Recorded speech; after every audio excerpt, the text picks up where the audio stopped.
नाज़रीन हमारी सी रहा यो खबरचार web TV Ayesha Haider report Yusuf रिन नवाब अली मोहम्मद सानियो पंच ॻोठाणा एक सब इंस्पेक्टर अब्दुल हमीद खोसो शहीद थियण बाद ॻोठाणे मासूम भंट पारां जान ऐं माल के तहफ़ुज़ लाइ सिंध हाई कोर्ट में पिटीशन दाख़िल।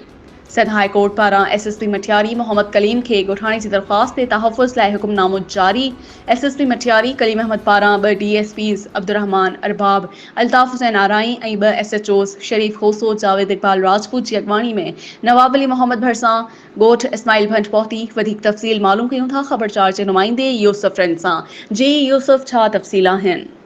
जी बिल्कुल अव्हांखे ॿुधाईंदो हलां। नवाब अली साञे में 5 ॻोठाणा समेत एक सब इंस्पेक्टर अब्दुल हमीद खोसो शहीद थियण बाद जान ऐं माल जी तहफ़ुज़ लाइ सिंध हाई कोर्ट में पिटीशन दाख़िल।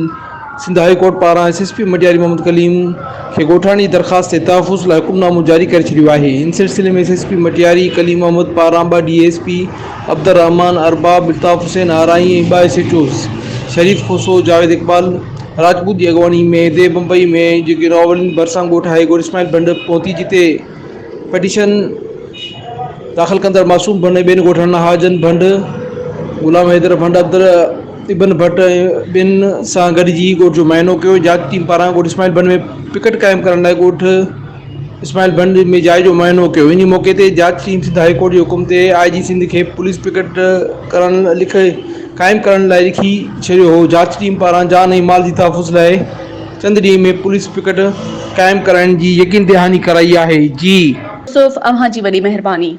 नाज़रीन ॾिसंदा रहो खबरचार वेब टीवी ऐं पढ़ंदा रहो खबरचार अख़बार।